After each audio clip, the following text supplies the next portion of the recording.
মা, ও মা, মা। কি রে বাবা, তুই আসতে এত দেরি করেছিস কেন? মা, আমি একটা ভয়ঙ্কর দৃশ্য দেখে এসেছি। ঝোপঝুর কি যেন, ওই রূপঝুরির জঙ্গলে। রূপঝুরির জঙ্গলে? তুই ওখানে কেন গিয়েছিলি? তুই ঠিক আছিস তো? কোনো ক্ষতি হয়নি তো তোর? আমি ঠিক আছি, কিন্তু ওই রহমত চাচা। কি হয়েছে? কি হয়েছে রহমত ভাইয়ের? রহমত চাচার পেছনে পেছনে আমি রূপঝুরির জঙ্গলে গিয়েছিলাম। এর মানে ওই জল রাক্ষস আবারও মানুষের প্রাণ নিচ্ছে, মানুষ হত্যা শুরু করেছে।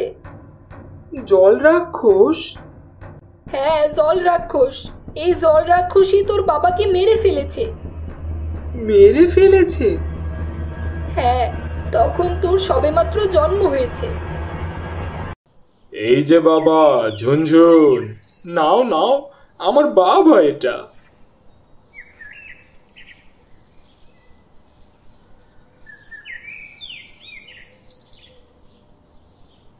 সারাদিন ছেলের সাথে কথা বললেই হবে? তোমার নাচ মাছ ধরতে যাওয়ার কথা। মনে আছে গো, মনে আছে। আজ আমরা সবাই মিলে একটা নতুন বিলে মাছ ধরতে যাব। নতুন বিল? সেটা আবার কোথায়? ওই বিলের খোঁজ করিম বের করেছে গো, বুঝতে পেরেছো? ওই বিলে নাকি মাছের অভাব নেই। তাই নাকি? অবশ্য তোমাদের যে মাছ ধরার নেশা, তোমরা তো সারাদিন শুধু এই বিল ওই খাল খুঁজতে থাকো। তা ঠিক বলেছ। তা আজ কি দিয়ে মাছ ধরবে?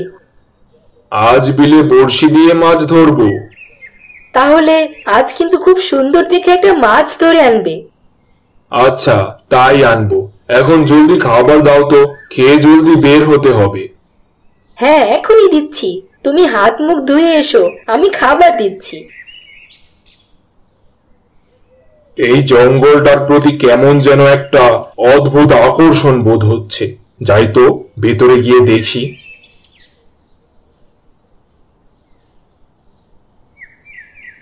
বাবা, বেশ ঘন জঙ্গল তো। আগে তো কখনো এই জঙ্গল খেয়াল করিনি, আর কখনো ভেতরেও যাইনি। আরে বাহ, বেশ বড় বিল তো। এই বিলে নিশ্চয়ই মাছ আছে। করিমদের নিয়ে একদিন এই বিলে আসতে হবে। আজ আমি বড়শি পেতে বসে থাকি, দেখি কোনো মাছ পাই কিনা। আরে আরে, এই তো অদ্ভুত ব্যাপার। নিজের চোখকেই তো বিশ্বাস করতে পারছি না। এত সুন্দর সুন্দর মাছ এই বিলে। তোমার দোহাই লাগে, আমাকে তুমি ছেড়ে দাও। আরে, মাছটা দেখি কথা বলছে। তুমি কি সত্যিই কথা বলছো, নাকি আমার মনের ভুল? না গো, তোমার মনের ভুল না, আমি সত্যিই কথা বলতে পারি। তুমি আমাকে ছেড়ে দাও, আমি তোমাকে অনেক মূল্যবান একটা জিনিস দেব। তুমি আমাকে মূল্যবান জিনিস দেবে? আমার কিছুই লাগবে না, আমি তোমাকে এমনিতেই ছেড়ে দিচ্ছি।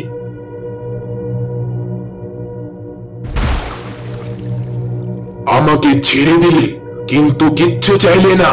বড় ভুল করলে।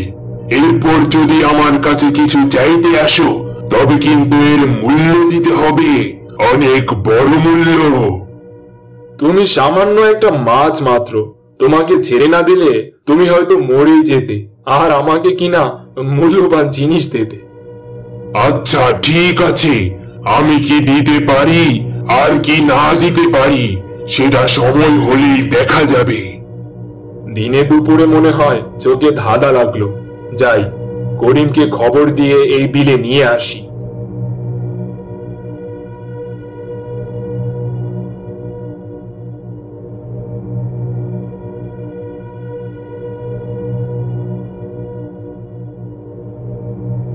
এ কি আয়েশা, কি হয়েছে? তোমার কি হয়েছে? তুমি কথা বলছো না কেন? আয়েশা তো কথা বলছে না, আমি কি করব? যাই যাই, এক্ষুনি কবিরাজকে ডেকে নিয়ে আসি।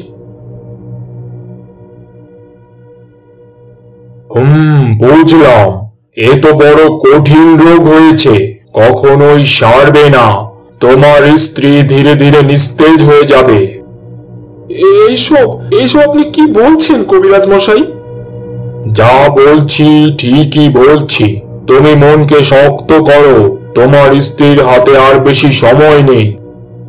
না কবিরাজ মশাই, এ আমি বিশ্বাস করি না। নিশ্চয়ই এর কোনো একটা উপায় আছে। আমাকে ক্ষমা করো, আমার বলতে খুব খারাপ লাগছে। আমার এ রোগের কোনো উপায় জানা নেই। আমি আসি। না আয়েশা, তুমি কিছুতেই মরতে পারো না। নিশ্চয়ই এর কোনো একটা উপায় আছে। এ রোগের ওষুধ কোনো না কোনো জায়গায় ঠিকই পাওয়া যাবে। ওই ওই মাছটা নিশ্চয়ই কোনো একটা উপায় বলতে পারবে। যাই, ওই মাছটার কাছে গিয়ে সাহায্য চাই। কিন্তু মাছটা তো বলেছিল তার উপকারের বিনিময়ে মূল্য পরিশোধ করতে হবে। যত বড় মূল্যই হোক না কেন, আমার স্ত্রীর জীবনের চাইতে তা কিছুই না। আমাকে যেভাবেই হোক আয়েশাকে সুস্থ করে তুলতে হবে।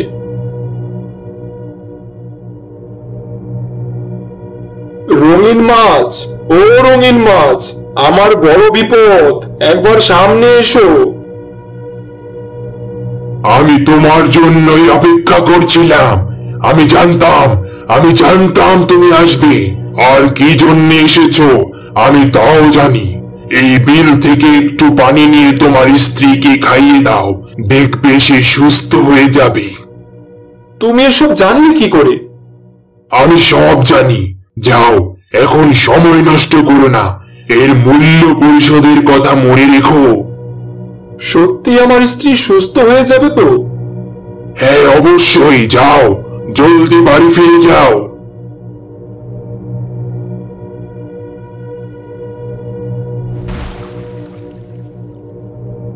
আমার কি হয়েছিল? তোমার কিছু হয়নি, তুমি শুধু একটু অজ্ঞান হয়ে গিয়েছিলে। আয়েশা, তুমি বিশ্রাম করো, আমি এখনই আসছি। কোথায় যাচ্ছেন আপনি? আমি একটু আসছি। রঙিন মাছ, ও রঙিন মাছ, আমি এসেছি। আমি জানতাম তুমি আসবে। তোমাকে অনেক ধন্যবাদ। আমার স্ত্রী একদম সুস্থ হয়ে গেছে। এখন বলো, এই উপকারের বিনিময়ে আমি তোমাকে কি দিতে পারি? আর তুমি কি দিতে পারবে? অবশ্যই পারবো। আমি তোমার ছেলের প্রাণ চাই। কি কি বলছো তুমি? শুক্ল পক্ষের 3য় সপ্তাহের প্রথম দিনে তোমার ছেলের জন্ম। তোমার ছেলের যোগাযোগ হবে পানির সাথে। এই ছেলের প্রাণই আমার দরকার। আমার ছেলের প্রাণ নিয়ে তুমি কি করবে? তুমি একটা সাধারণ মাছ। কারণ আমি অমর হতে চাই। তুমি অমর হতে চাও? হ্যাঁ, আমি কোনো সাধারণ মাছ নই। আমি হলাম জল রাক্ষস। এ কি ভয়ঙ্কর! এবার তোর ছেলেকে মরতে হবে। না না, তুমি আমার ছেলেকে মেরো না। তার বদলে তুমি কি চাও বলো? তুমি আমাকে বলো, তুমি কি চাও? তোর ছেলের প্রাণের মতো মূল্যবান আর কোনো জিনিস নেই রে। না না, তুমি তার বদলে আমার প্রাণ নাও। আমি স্বেচ্ছায় প্রাণ দিতে প্রস্তুত। তাহলে তুই মৃত্যুর জন্য প্রস্তুত হ। তুই প্রাণ দিয়ে তোর ছেলেরই ক্ষতি করলি। তোর আত্মত্যাগ তোর ছেলের প্রাণের মূল্য আরো বাড়িয়ে দিল। একদিন তোর ছেলের প্রাণ আমি নেবই। একমাত্র সেটা পারবে আমাকে অমর করতে, শক্তিশালী করতে। মানুষটা মাছ ধরতে, মাছ খেতে কত ভালোবাসতো, আর এই মাছ ধরাই তার কাল হলো। কিন্তু মা, তুমি এসব কি করে জানলে? আমাকে এক ফকির বাবা সবকিছু বলেছেন। তিনি তার বিশেষ শক্তি দিয়ে আমাকে সবকিছু দেখিয়েছেন। তিনি বলেছেন, যেভাবেই হোক আমি যেন তোকে মাছ ধরতে না দেই, মাছ খেতেও না দেই, কারণ সেই জল রাক্ষস তোকে এখনো খুঁজে চলেছে। কিন্তু আমার ভয়টাই সত্য হলো, জল রাক্ষস তোর খোঁজ পেয়ে গেছে। তোমার নিষেধ সত্ত্বেও আমি মাঝে মাঝে মাছ ধরতাম, তাই হয়তো সেই রাক্ষস আমার খোঁজ পেয়ে গেছে। আমাদের এক্ষুনি পালিয়ে যেতে হবে, আর এক মুহূর্ত এখানে না। না, তোদের আর পালাতে হবে না। ফকির বাবা, আপনি? সেই জল রাক্ষসের মরার সময় হয়েছে। আমি এতদিন সেই অস্ত্রটাই খুঁজছিলাম, এখন জানি অস্ত্রটা কি। আর তোর বাবা মরেনি রঞ্জন, তোর বাবা মরেনি। বাবা মারা যায়নি? না না, তোমরা দুজনেই চোখ বন্ধ করো। তোর প্রাণ আর ছেলের প্রাণ আমি একই সাথে নেব, তাহলে আমি আরো শক্তিশালী হব। তাই তো তোকে না মেরে আমি এতদিন বন্দি করে রেখেছি। এখন শুধু তোর ছেলের অপেক্ষা। ওই রাক্ষস আমার বাবাকে বন্দি করে রেখেছে। ফকির বাবা, যেভাবেই হোক আমার বাবাকে বাঁচাতে হবে।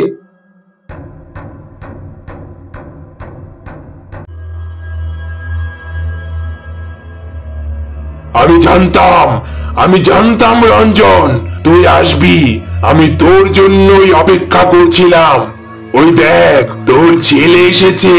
এবার তোরা মৃত্যুর জন্য তৈরি হ। শয়তান রাক্ষস, সেই সুযোগ তুই কখনোই পাবি না।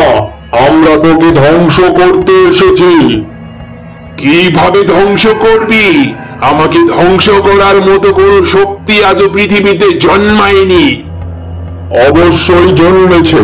রঞ্জনের রক্ত যদি তোকে অমর করতে পারে, তাহলে রঞ্জনের রক্ত তোকে ধ্বংস করতে পারে। না ফকির, না। খবরদার ফকির, তুই সাবধান হয়ে যা। রঞ্জনকে সাবধান কর। তোর দিন শেষ জল রাক্ষস, তোর দিন শেষ। রঞ্জন, আর দেরি করো না। পাথরটার গায়ে তোমার আঙ্গুলের কয়েক ফোঁটা রক্ত দাও, জলদি। ও যদি আমার বাবার কোনো ক্ষতি করে? ও কোনো ক্ষতি করতে পারবে না, কারণ এখন তুমি আছো। তুমি নিজেও জানো না তোমার শক্তি কতখানি। আর দেরি করো না, জলদি রক্ত দাও। আমি অমর হব। তোর এই পাথর আমার কোনো ক্ষতি করতে পারবে না। জল রাক্ষস, তোর দিন শেষ। রঞ্জন, জলদি পাথরটা রাক্ষসটার কপাল লক্ষ্য করে ছুঁড়ে মারো।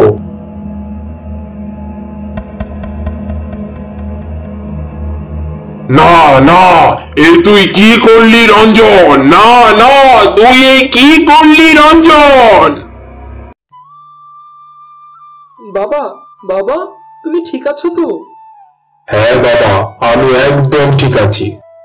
ফকির বাবা, আপনার জন্য আমি আমার বাবাকে ফিরে পেলাম। আপনাকে অনেক ধন্যবাদ। আপনাকে ধন্যবাদ দেওয়ার ভাষা আমার জানা নেই। আপনার জন্য আমি আজ আমার পরিবারের কাছে ফিরে আসতে পেরেছি। তোমাদেরকে একসাথে দেখে আমার খুব ভালো লাগছে। এখন চলো, দ্রুত এই জঙ্গল থেকে বের হতে হবে।